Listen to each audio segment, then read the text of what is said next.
নির্বাচন তো হলো, দীর্ঘ যুদ্ধ হলো কয়েক মাস ধরে। আমাকে অনেক আলেম ওলামা ফোন করে কয়, আপনি এত বড় সাহস, এত ক্যানভাস করেন কে? আরিবা আলেম ওলামা বলে ক্যানভাস করা যাবে না। আমাদের একটা দুর্বলতা হলো ইসলাম কায়েমের এই কাজটা যে রোজার চেয়ে দামি, প্রত্যেক ইমামকে মসজিদের মুক্তাদি মুতাল্লি কমিটির লোকদেরকে বুঝাতে হবে। আমার শুধু ইমামতি টিকানোর জন্য দাড়ি টুপি জুব্বালিয়া মোত্তাকি হব, আর দেশে যদি আল্লাহর আইন কায়েম না হয় মোত্তাকি হওয়ার কোন রাস্তা আমরা খোলা পাবো না। রোজা আমরা নিছুক না খায় থাকা নয়, রোজা হচ্ছে আল্লাহর আইন মানার ট্রেনিং। জোরে বলুন ঠিক কিনা? প্রত্যেকটা সময় আমরা আল্লাহর আইন মানি। এই কথা বলেন না, কোনো কথা হবে না। শোনেন আমার কথা, শোনেন। সিহেরি খাসি আমরা প্রথমে সিহেরির থেকে আইন মানা শুরু হয়েছে। এত মিনিট পর আর খাওয়া যাবে, কিন্তু নামাজ যদি 1:30টার নামাজ আপনি 2টায় পড়েন জোহর, তাও হবে। কিন্তু রোজা এমন একটা আইন মানার ট্রেনিং যে ফজরের নামাজ যে আজানের পর আর খাওয়া যাবে না। এটা কার আইন? এরপরে রোজা রাখলেন, দিনের বেলা যত টেনশন, 1 গ্লাস কি পানি পান করা যাবে? কামাচার পাপাচার গিবত মিথ্যার থেকে কি দূরে সরে আইন নাই? তে রোজা করতে গেলে পুরো টাইম হলো আল্লাহর আইন মানার ট্রেনিং। যে দেশে আল্লাহর আইন মানার ট্রেনিং 54 বছরে 54 মাস হলো, অথচ দেখা যায় রোজার ব্যাপারে যেভাবে মানুষ স্বতঃস্ফূর্ত বিশ্বস্ত অর্জন করেছি, কিন্তু আল্লাহর আইনের ব্যাপারে এমন বিশ্বস্ততা আমরা মানে গ্রহণ করতে পারি নাই। কথা বলেন। তাহলে রোজা নিছুক না খায় থেকে লাভ কি? 17ই রমজানে যুদ্ধ হলো বদর প্রান্তরে, রোজা ছেড়ে দিতে বললেন রাসূল সাহাবীদেরকে।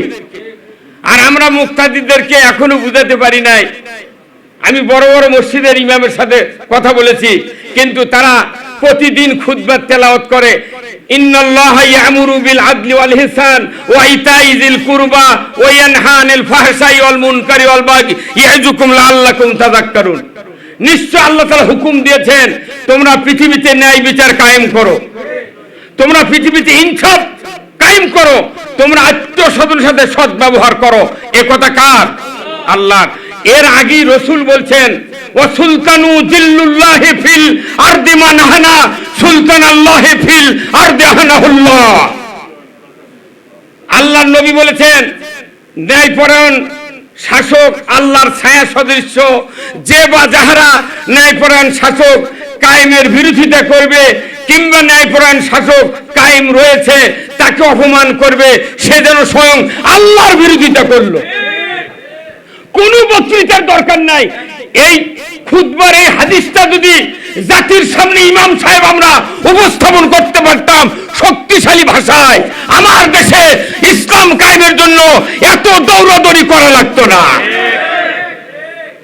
আপনি কি মনে করছেন ইমামতির ওই মেহরাবে দাঁড়াচ্ছেন আপনি কি জান্নাতি লোক হয়েছেন? আপনাকে দায়িত্ব পালন করতে হবে ট্রাফিকের। যেরকম বগুড়া সাতমাথায় ট্রাফিক দাঁড়িয়ে আছে, শুধু মুখে বাঁশি ছুঁ দেয় আর হাত দিয়ে সিগন্যাল দেয় যে তুমি থামো, এই দিক চলে যাও। তা আমরা যারা জাতির ইমাম, যারা মুয়াজ্জিন, যারা আলিম ওলামা, জাতির আমরা ট্রাফিক, ধরে বলুন ঠিক কিনা? এই ভূমিকা যতক্ষণ পালন করতে না পারবো, জাতির সামনে ইসলাম কায়েমের আন্দোলনকে, রাজনীতিকে, ভোটকে উপস্থাপন করতে না পারবো, ততদিন এদেশের মাটিতে সর্বস্তরে ইমানদার ইসলাম কায়েমের ঝুঁকি নিয়ে ময়দানে নামতে একটু অসুবিধা হবে। আসুন না আমরা সবাই মিলে আগামী দিনে 5 বছর শক্তি অর্জন করে আবার ময়দানে ইসলাম কায়েমের আন্দোলন জোরদার করি। আল্লাহ তাআলা আমাদেরকে তৌফিক দান করুক। আমিন। ওয়া আখিরু দাওয়ানা আলহামদুলিল্লাহ। আসসালামু আলাইকুম ওয়া রাহমাতুল্লাহ। বজলুর রশিদ মিয়া, হযরত মাওলানা বজলুর রশিদ মিয়া।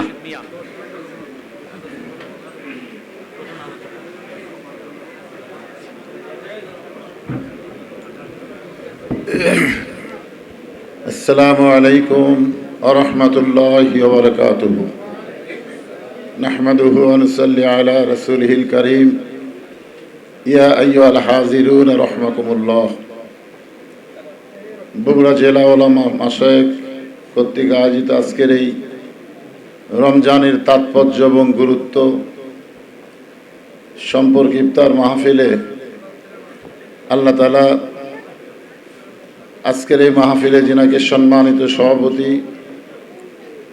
বরেণ্য ওলামায়ে কেরাম, আগত সকলকেই শুভেচ্ছা জ্ঞাপন করছি।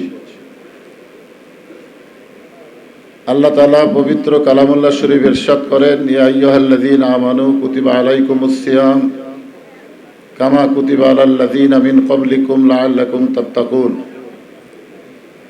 ঈমানদারদের জন্য আল্লাহ রমজানের রোজাকে ফরজ করেছেন। আগেও ফরজ ছিল, কিন্তু এভাবে এক মাস ছিল না। আশা করা যায় এই রোজার মাধ্যমেই তোমরা মুত্তাকি হতে পারবে। সেই রমজান মাস মুত্তাকি হওয়ার মাস। এই মাস হলো আল্লাহর কোরআন নাজিলের মাস। এই মাসের এক রাতে কোরআন নাজিল হওয়ার কারণে হাজার মাসের চাইতে উত্তম হয়ে গেছে। শুধুমাত্র কোরআন নাজিলের কারণে রমজান মাসের গুরুত্ব বেশি, রাতের গুরুত্ব বেশি, এবং যাদের উপরে আল্লাহ কোরআন নাজিল করেছে তারা যদি এই কোরআনকে গ্রহণ করে তাহলে তাদের গুরুত্ব আল্লাহর কাছে অনেক বেশি হবে। এখানে বদরের গুরুত্ব নিয়ে অনেক আলোচনা আমরা শুনলাম। বদর কিন্তু বাতিলের সঙ্গে আপোষ করে বিজয় অর্জন করা নয়। বদর হচ্ছে একটা বিপ্লব। একটা বিপ্লবের মাধ্যমে বাতিলের বিরুদ্ধে লড়াই করে রক্ত দিয়ে ইসলাম দুনিয়াতে প্রতিষ্ঠা হয়েছে। আমরা গত 12 ফেব্রুয়ারি ইসলামকে বিজয়ের জন্যে আমরা যে চেষ্টা করেছিলাম, আমরা প্রত্যেকটা বক্তাই মাহফিলে, কারণ এবছর নির্বাচনের সময় একটা মাহফিলের মৌসুম ছিল, প্রত্যেকটা বক্তাই বলেছিলাম সব দেখা হলো শেষ, আগামীতে দেখবো আল্লাহর কোরআনের বাংলাদেশ। সব বক্তাই কথা বলেছিলাম, কিন্তু বলার পরেও আমরা কোরআনের বাংলাদেশকে দেখতে পারিনি। এ না পারার পিছনে কারণ কিন্তু আমরা বিজয় অর্জন করিনি তা কিন্তু নয়। গতকালে রেজওয়ানার কথা শুনে কি বোঝা গেল? যে 168 আসন পেয়েছিল, কিন্তু 68 রেখে বাকি 100 কি করা হলো? মাইনাস করে দেওয়া হলো। তার মানে বোঝা গেল যে সিস্টেমে আমরা বাংলাদেশে কোরআনের বিজয় চাচ্ছি, এই নিয়মে আমাদের বাংলাদেশে কোরআনের বিজয় কখনোই সম্ভব নয়। কারণ আমাদের বাংলাদেশের চারিদিকে যে সমস্ত নাস্তিক, বামপন্থী, ভারতের আগ্রাসী ভূমিকা, এর কারণে এই যে ভোট, একটা নীরব বিপ্লব ঘটে গেছে বাংলাদেশে। আমরা বিজয় অর্জন করেছি, আমরা কিন্তু বদর পেয়ে গেছি, কিন্তু আমাদের কাছ থেকে বদরকে কেড়ে নেওয়া হয়েছে। এখন আমরা যেটা দেখতেছি আমাদের কাছে উহুদ মনে হচ্ছে। আমাদের কাছে কি মনে হচ্ছে? উহুদ মনে হচ্ছে। আমরা কিন্তু উহুদের যুদ্ধে পরাজয় বরণ করিনি, বরং মাঝখান থেকে 300 জন মুনাফিক তারা ফিরে এসেছে আমাদের বাংলাদেশে। আমাদের কোরআনের বিজয়ের সবচাইতে বড় ক্ষতি করেছে এই সমস্ত মুনাফিক, টুপিওয়ালা, জুব্বাওয়ালা, দাড়িওয়ালা। বাংলাদেশের বহু দল আছে, কোন দলের বিরুদ্ধে ভোট দেওয়া হারাম বলেনি, কিন্তু কোরআন বিজয়ের দলকে ভোট দেওয়া হারাম বলেছে। কারা বলেছে, কেন বলেছে, এগুলো সামনে রেখে বদরের স্পৃহা নিয়ে আমাদের সবাইকে এগোতে হবে। আল্লাহ রাসূল বলেছেন, মান সারাল্লাহু তাআলা আশ-শাহাদাতা বিসিদিকিন বাল্লাগাহুল্লাহু মানাজিলাশ শুহাদা ওয়া ইম্মাতা আলা ফিরাশিহি, রাওয়াহুল বুখারী কিতাবুল মাগাজি। আল্লাহ রাসূল বলেন, কোরআনের বিজয়ের লক্ষ্যে আল্লাহ রাস্তায় শাহাদতের তামান্না নিয়ে যারা অগ্রসর হবে, ওই মা তাআলা ফিরাশিহি, সে যদি নিজের বিছনায় মৃত্যুবরণ করে, বাল্লাগাহুল্লাহু মানাজিলাশ শুহাদা, হাসরের ময়দানে আল্লাহ তাকে শহীদদের কাতারে দাঁড় করায় দিবে। তো বদরের যুদ্ধে যেরকম রমজান মাসে শহীদের মাধ্যমে মুসলমানের বিজয় হয়েছে। মুসলমান যেরকম আল্লাহর প্রতি তাওয়াক্কুল করেছে, আমরা আমেরিকার দিকে না তাকায়া, ভারতের দিকে না তাকায়া সরাসরি আল্লাহর প্রতি অবিচল বিশ্বাস রেখে যদি আমরা সামনে চলতে পারি, তাহলে বদরের শিক্ষা আমাদের গ্রহণ করা হবে। আর আমরা যদি মনে করি আমাদের সাথে আমেরিকা আছে, ভারত আছে, আমরা আমেরিকা ভারত নিয়ে ইসলাম বিজয় করব, এগুলা ইসলামের নামে একটা তামাশা হবে। আমরা ইসলামের নামে কোনো তামাশা করতে চাই না। সত্যি যদি কোরআনের বিজয় চাই, তাহলে বদর থেকে বিপ্লবের শিক্ষা আমাদের গ্রহণ করতে হবে। বিপ্লব ছাড়া ভোট দিয়া আপনি বিজয় পেলেও আপনাকে বিজয় দেওয়া হবে না।